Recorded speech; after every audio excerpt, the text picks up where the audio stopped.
افغان نومیالی شاعر عبدالمالک بیکسیار چې اوس په ډنمارک کې استوګن دی د شعرونو لس ټولګې لري. بیکسیار ډېر آزاد نظمونه لیکي. همداراز د ډېرو افغان شاعرانو شعرونه نورو ژبو ته هم ژباړلي دي. د کره کتونکو په وینا د ښاغلي بیکسیار د وروستیو کلونو شعرونه له مخکینیو سره د تجربو او محتوا له مخې ډېر بدل شوي دي. زموږ همکار احمد شیبر له ښاغلي بیکسیار سره په همدې باره کې مرکه کړې ده. دا اورېدلو بلنه یې درکوم. بیکسیار صاحب، ارسطو مکان او زمان د هنر داسې پاچایان ګڼي چې قومانده له هغوی سره وي. ستاسو په شعر ډنمارک پاچایي کړې؟ پاچایي خو یې اوس پوښتنه کړې، خو کوشش لګیا دی چې هغه پاچایي ته ورسېږي. یعنې اوس پورې هم په مطلق ډول زما شعر خپل ټاټوبي نه پوره ډول نه دی راشکېدلی. ریښې لا هلته هم شته دي. یعنې یو څه ناڅه د ډنمارک تاثیر پې شته؟ بلکل بیخي هغه تاثیر پې شته دی او هغه دی شته دی. بلیا څه ډول تاثیر یې شته؟ شعر تجربه هم ده او مشاهده هم ده او تخیل هم دی. نو زه خو له کلونو اوسېږم، زه چې ګورم، زه چې وینم، زه چې کوم په دې ټولنه کې چې اوسېږم، دې محیط نه چې زه هغه استفاده کوم، نو دا شیان دغه زما لیدلي کتلي دا شیان په زما په شعر کې راځي خامخا، که زه غواړم او که نه غواړم، په غوښتي توګه یا په ناغوښتي توګه باندې. بیکسیار صاحب، ځینې وخت شاید یو څوک ستا شعر خوښ کړي او که هغه شعر ته ځیر شي ممکن خپله مو خوښ نه وي، نو ته د خلکو په خوښ پسې ځې او نور همغسې شعرونه لیکې که نه ځان ته ستنی شي؟ زه هېڅکله مثلا په میډیا کې نه وم، په مشاعرو کې نه وم. زما شاعري همداسې ګوښې را شروع شوې ده، همداسې ګوښې پاتې ده تر اوسه پورې. نو زه همیشه دغه شعر زه فکر کوم چې دا شعر د هغه په عمومي توګه باندې شعر ډېر یو شخصي او ډېر هغه ګوښی شی دی. زه همیشه په خپله لار روان یم چې چا خوښېږي ښه تر ښه، او که یې نه خوښېږي هغه دا ډېر نه پرې خفه کېږم چې زما شعر چا خوښ نه شو. همدغه خبرې کې که چېرته په بل ډول تم شم، یو عبارت که د هنر اخلاق ورته ووایو شاید مهم وي. مثلا شاعر چې شعر لیکي باید دی وي، احساسي وي، عاطفي وي او لیکلي وي، له بهره بل څوک او بل څه تاثیر پرې ونه کړي. تاسو څومره موافق یاستئ؟ که څه هم مخکې مو اشاره ورته وکړه، خو توضیح غواړم. زه په دې خبره باندې په دې خبرې سره 100% موافق یم. زه دغه نو پیغام افغانستان ته له کوم ځای راغلی و دا خبرې چې هغه شاعر د ټولنې ترجمان ده او شاعر خلکو ته لیکي او دا کوي، دا خبرې ما ته معنا نه لري که نه. کېدای شي ډېر دوستان ته یې ولري یا یې نه لري که نه. شاعر ځان ته ګډ دی. دا چې د خبرې کله کله له نور چا سره، د بل چا له ژوند سره، د بل چا له خاطراتو سره، د بل چا له احساساتو سره ګډېږي، دا د شاعر نیکمرغي ده. او که نه ګډېږي هغه د ځان غټه بدبختي نه ده. بیکسیار صاحب، ځینې وخت شاعر وایي چې یوه منظره زه وګورم نو الهام راته وشي چې زه شعر ولیکم. ځینې وخت شاعر وایي چې فضا دې ته جوړه شي چې زه شعر ولیکم. او ځینې وخت شاعر وایي چې د بل چا اثر ولولم، داسې یو احساس راته پیدا شي چې زه هم باید شعر ولیکم. تاسو څه وخت شعر لیکئ؟ زما له نظره شعر یوازې د خاصو مواقعو شی نه دی.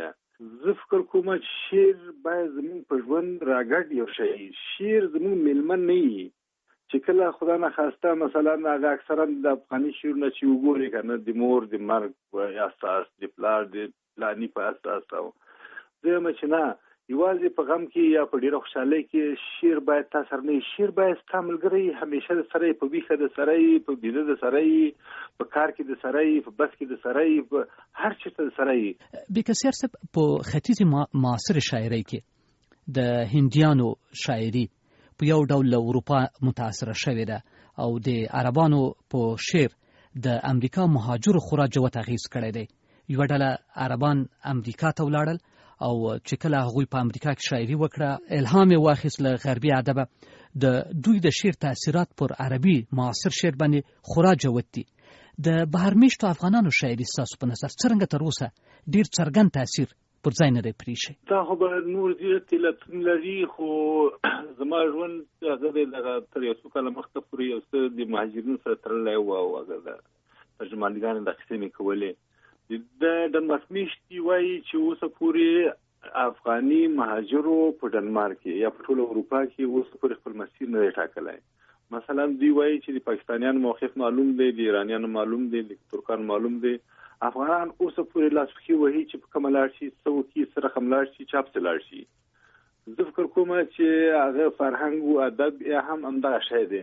افغانانو اوس پورې په خارج کې لا خپل ځان ته لار نه دی ایستلی، خاصه محسوس نه، زما نظر خو ډېر محسوس نه دی د بهر میشتو افغانانو په شعر کې د غرب تاثیرات ډېر کم وینم، بیخي کم. کرا شو دې ته کوم نوی شعر مو لیکلی هغه به سره واورو بیا به لنډې خبرې پرې وکړو. ولې نه، دا یو شعر دی اعلان.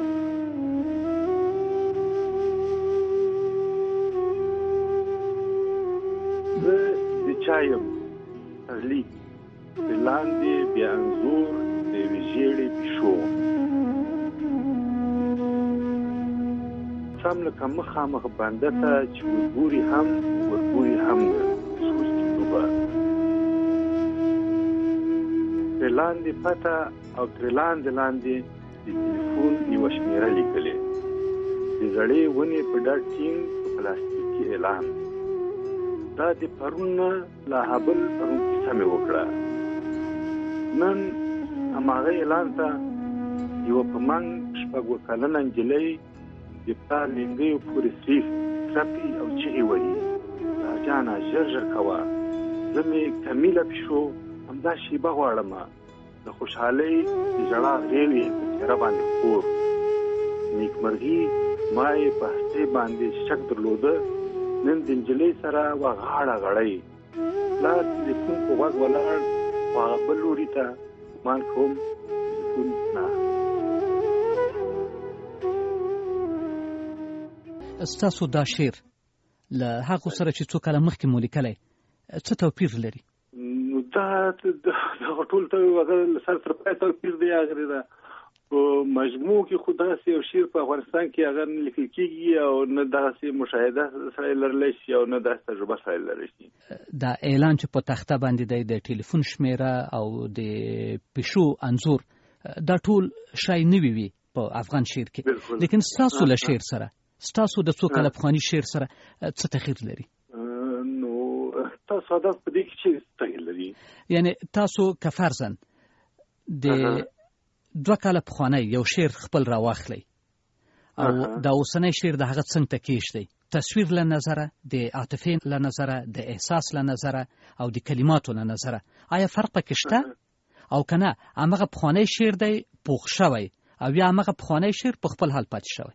نو زه خو هغه د دې سوال ته زه جواب ونه شم ورکولی، ځکه چې دا زه خو لیکم، یو بل سړی بیا راځي مثلا په دې باندې محاسبه کوي چې مثلا دا فرق لري، د احساس فرق کړی دی. زه خپله په خپل شعر باندې قضاوت زه خپله خو نشم کولی. هغه د دغه نه پوهېږم چې تاسو تجربه سره کوم د نور شاعران په خپل شعر قضاوت کولی شي که نشي کولی.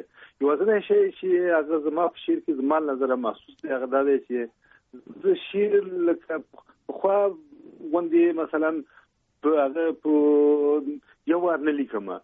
اوس زه شعر ته ډېر زیات متوجه یم، کلمه په کلمه یې ګورم، ټکی په ټکی یې ګورم او څو ځله له نظره تېروم، د اضافي کلمې او اضافي قصې او دا شیان تیار کوم.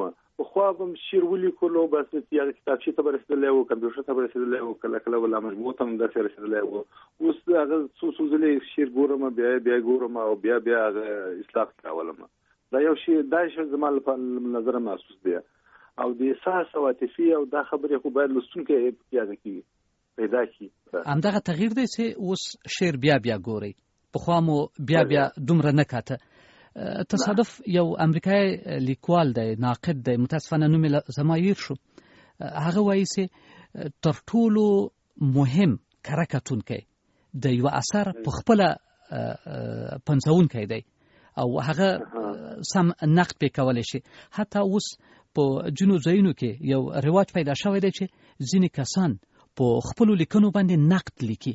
څه فکر کوئ که تاسو په خپلو شعرونو باندې یو نقد ولیکئ آیا ممکنه ده؟ دا کار خو به زه وکړی شم، دا خو هغه د تاسو له معلوماتو نه ډېره زیاته مننه، خو په افغاني ټولنه کې دا معمول نه دی. دا شی هغه دی دا کار سړی وکړي شاید هغه دی د افغانستان خو نومونه ډېر زیات پیدا کېدی شي او دستي بیا تجربه پراته دي که نه. هغه یعنې زه چې خپل هغه پخواني شعرونه ګورم مثلا که زه اوس کینم په خپل لومړۍ مجموعه باندې نقد ولیکم دا کار بیخي ډېر ښه کولی شم، کېدای شي له هر چا ډېر ښه وکړم. فکر نه کوئ چې دا ګټور کار دی؟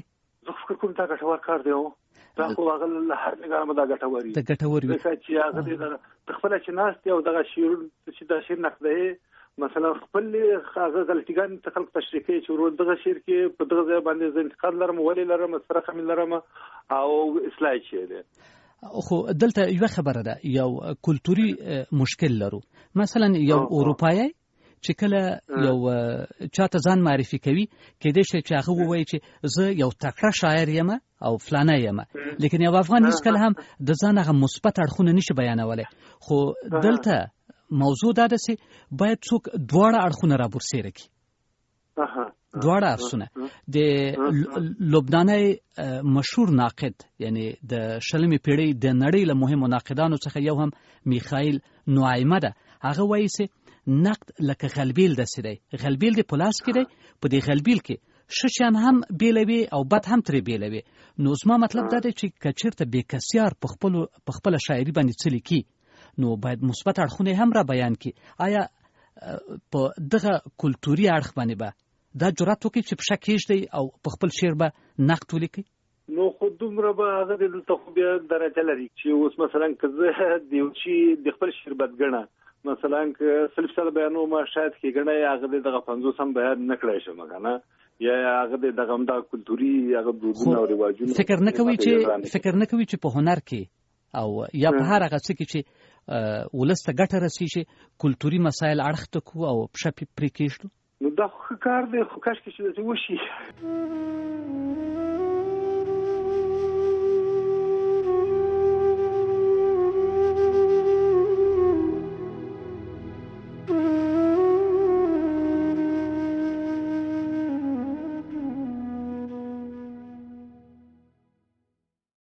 عبدالمالک بېکسیار په ډنمارک کې اوسي او پښتو شعرونو یې د ډنمارکیانو توجه تر دې حده جلب کړې ده چې د هغه د یوې ټولګې په اندازه شعرونه یې په خپله ژبه ژباړلي او خپاره کړي دي.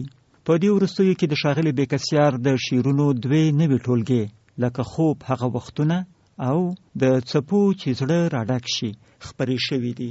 رحمت تکل په همدې مناسبت مرکه ورسره کړې ده. د مرکې د اورېدو بلنه درکوو. ښاغلی بېکسیار وایي دغه 2 کتابونه زما د شعرونو پیدامه کتابونه دي چې